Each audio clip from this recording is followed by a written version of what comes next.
15 kilo ഒരു മാസം കൊണ്ട് എങ്ങനെ കുറയ്ക്കാം ഡോക്ടറെ എന്നൊക്കെ ചോദിച്ച്. ഇത് നമ്മൾ 1-2 ദിവസം കൊണ്ട് വിചാരിച്ചാൽ നടക്കുന്ന ഒരു പ്രോസസ്സല്ല. അതിന് പുറമെ നമ്മുടെ ശരീരത്തിനെ വളരെ ദോഷകരമായിട്ട് ഈ അമിതവണ്ണം ബാധിക്കുന്നുണ്ട്. അതെന്തൊക്കെയാണെന്ന് നോക്കാം. നമ്മുടെ ശരീര വെയിറ്റ് കൂടുമ്പോൾ നമ്മുടെ സന്ധികൾക്ക് നമ്മുടെ ശരീരഭാരം താങ്ങാൻ പറ്റാതെ സന്ധിവാദവും അല്ലെങ്കിൽ സന്ധിവേദനയൊക്കെ കാണുന്നു. കാപ്പിയിലും ഗ്രീൻ ടീയിലും ഒക്കെ കഫീൻ എന്ന് പറയുന്ന ഒരു കണ്ടന്റ് ഉണ്ട്. കഫീൻ എന്ന് പറയുന്ന കണ്ടന്റ് നമ്മുടെ മെറ്റബോളിക് ആക്ടിവിറ്റി വർദ്ധിപ്പിച്ച് നമുക്ക് എനർജി ലോസ് ഉണ്ടാക്കാനായിട്ട് സഹായിക്കും. ഇനി നമുക്ക് ബോഡി വെയിറ്റ് കുറയ്ക്കണമെങ്കിൽ അത് നമ്മൾ തന്നെ വിചാരിച്ചാലേ നടക്കുകയുള്ളൂ. നമ്മൾ കഴിക്കുന്ന ഭക്ഷണത്തിൻ്റെ അളവ് കുറയ്ക്കുക, അതിനോടൊപ്പം തന്നെ കൃത്യമായി വ്യായാമം ചെയ്യുന്ന വഴി, സ്ട്രെസ്സൊക്കെ കുറയ്ക്കുന്ന വഴി, രാവിലെ ഒന്ന് നടക്കാൻ പോകുന്ന വഴി നമുക്കൊരു മൈൻഡ് കുറച്ചുകൂടെ ഫ്രീ ആയിട്ടിരിക്കാൻ പറ്റും.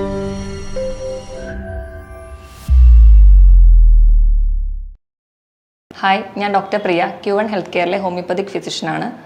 ഇന്ന് ക്ലിനിക്കിൽ ഒരുപാട് പേര് വരുന്നുണ്ട്. 15 കിലോ ഒരു മാസം കൊണ്ട് എങ്ങനെ കുറയ്ക്കാം ഡോക്ടറെ എന്നൊക്കെ ചോദിച്ച്. നമുക്കറിയാം, ഇത് നമ്മൾ 1-2 ദിവസം കൊണ്ട് വിചാരിച്ചാൽ നടക്കുന്ന ഒരു പ്രോസസ്സല്ല. കൃത്യമായ ഡയറ്റും വ്യായാമവും ഒക്കെ വേണം. നമുക്ക് ഇന്ന് ഈ വിഷയത്തെക്കുറിച്ച് സംസാരിക്കാം. എന്താണ് ഒബിയസിറ്റി അഥവാ അമിതവണ്ണം? എന്താണ് അമിതവണ്ണം? ശരീരത്തിലെ കൊഴുപ്പ് നമ്മുടെ ആരോഗ്യത്തെ ബാധിക്കും വിധം വർദ്ധിക്കുന്ന കണ്ടീഷനാണ് അമിതവണ്ണം. പണ്ടൊക്കെ മധ്യവയസ്കരിലാണ് കൂടുതലായി കണ്ടിരുന്നത്. പക്ഷേ ഇന്ന് കുട്ടികളിലും ചെറുപ്പക്കാരിലും ഒക്കെ ഈ കണ്ടീഷൻ ഒരുപാട് കാണുന്നു. എങ്ങനെയാണ് നമുക്ക് അമിതവണ്ണം ഉണ്ടെന്ന് കണ്ടുപിടിക്കാം? അതിനുവേണ്ടി നമ്മൾ യൂസ് ചെയ്യുന്ന ടേമാണ് ബേസൽ ബോഡി മാസ് ഇൻഡെക്സ്, അഥവാ നമുക്കതെങ്ങനെ കണ്ടുപിടിക്കാം എന്ന് നോക്കാം. നമ്മുടെ weight in kilogram divided by height in metre square.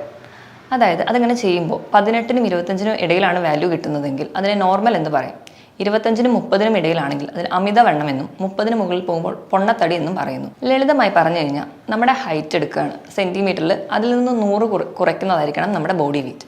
ഉദാഹരണം, ഒരു 163 സെൻറ്റിമീറ്റർ ഹൈറ്റ് ഉള്ള ഒരാൾക്ക് 63 കിലോ ആയിരിക്കണം അവരുടെ ഒരു ആവറേജ് വെയിറ്റ്. WHO ഈ ഒബിയസിറ്റി തന്നെ 3 രീതിയിൽ പറയുന്നുണ്ട്. 30 മുതൽ 35 വരെയാണെങ്കിൽ ക്ലാസ് 1 എന്നും, 35 മുതൽ 40 വരെ ആകുമ്പോൾ ക്ലാസ് 2 എന്നും, 40-ന് മുകളിൽ പോയാൽ ക്ലാസ് 3 എന്നുമായിട്ട് ഡിവൈഡ് ചെയ്ത് വെച്ചിട്ടുണ്ട്. അമിതവണ്ണം എന്തുകൊണ്ടൊക്കെ ഉണ്ടാകാമെന്ന് നോക്കാം. അമിതവണ്ണം ഉണ്ടാകുന്ന കാരണങ്ങളെ നമ്മൾ രണ്ടായിട്ട് തരംതിരിച്ചിട്ടുണ്ട്: എൻഡോജീനിയസ് കണ്ടീഷൻ എന്നും എക്സോജീനിയസ് കണ്ടീഷനും. എക്സോജീനിയസ് കണ്ടീഷൻ എന്ന് പറഞ്ഞാൽ പുറത്തുനിന്നുള്ള കാരണങ്ങൾ, നമ്മുടെ ഫുഡിൻ്റെ അളവ് കൂടുന്നു, വ്യായാമം കുറയുന്നു തുടങ്ങിയ കാരണങ്ങൾ. എൻഡോജീനിയസ് എന്ന് പറഞ്ഞാൽ ശരീരത്തിൻ്റെ തന്നെ കാരണങ്ങൾ, ചില ഹോർമോണൽ ഇംബാലൻസ്, ഉദാഹരണം തൈറോയിഡിൻ്റെ ഒക്കെ ഇംബാലൻസ് മൂലം നമുക്ക് വണ്ണം വെക്കുന്നത് കാണാം. ഇതിന് പുറമെ തന്നെ ചിലർക്ക് പാരമ്പര്യം കൊണ്ടുവരാം, ചില മരുന്നുകൾ സ്റ്റിറോയിഡ്സ് കഴിക്കുന്നതുകൊണ്ട് വരാം, ചില അസുഖങ്ങൾ കൊണ്ട് നമുക്ക് വണ്ണം വെക്കാം. അതുപോലെ തന്നെ സ്ട്രെസ്സ് കാരണവും ചിലർക്ക് വണ്ണം വെക്കുന്നതായി കാണാം. ഇനി അമിതവണ്ണം കൊണ്ട് എന്തൊക്കെ കോംപ്ലിക്കേഷൻ ഉണ്ടാവും എന്ന് നോക്കാം.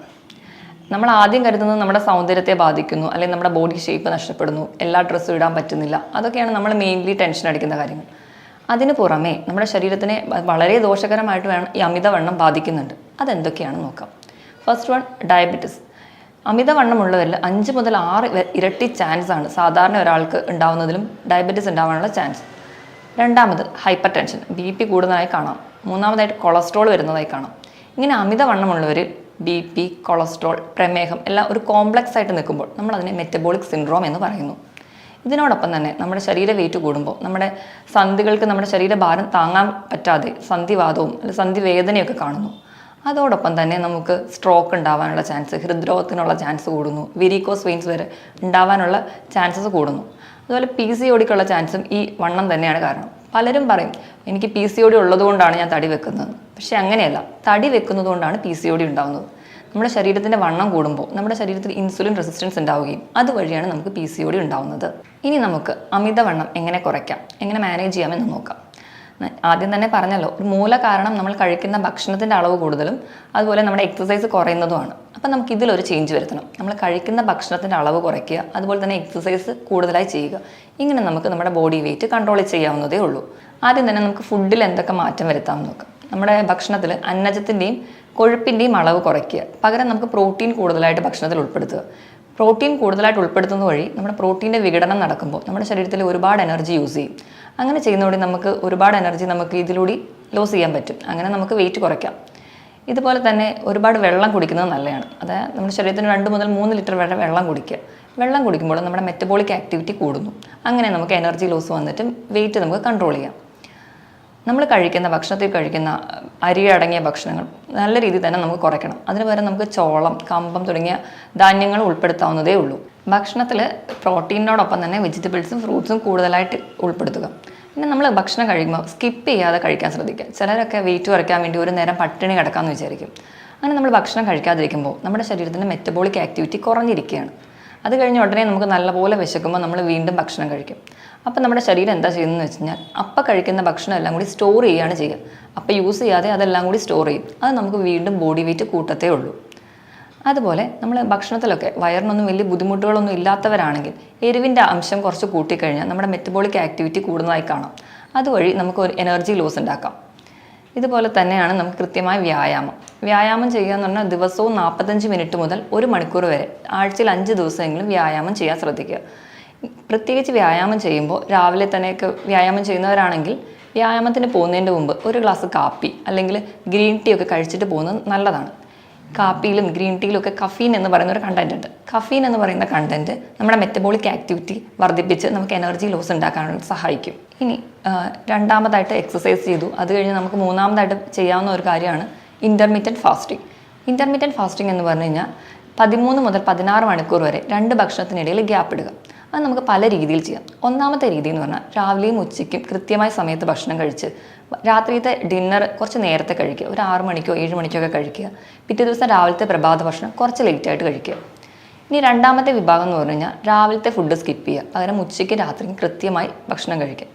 പക്ഷേ നമ്മുടെ ബ്രേക്ക്ഫാസ്റ്റ് എന്ന് പറഞ്ഞാൽ നമ്മുടെ ബ്രെയിനിൻ്റെ ഫുഡാണ്. അപ്പോൾ ഏറ്റവും നല്ലത് ഫസ്റ്റ് മെത്തേഡ് ഫോളോ ചെയ്യുന്നതാണ്.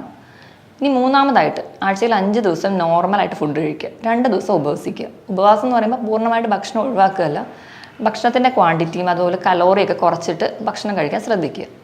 ഇനി അടുത്ത ഒരു ഫീച്ചർ എന്ന് പറഞ്ഞിട്ടുണ്ടെങ്കിൽ ഓൾട്ടർനേറ്റ് ഡേയ്സിൽ ഉപവസിക്കുക.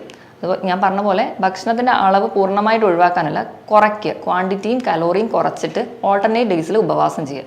അങ്ങനെയും നമുക്ക് ഇൻ്റർമീഡിയറ്റ് ഫാസ്റ്റിംഗ് ചെയ്യാം.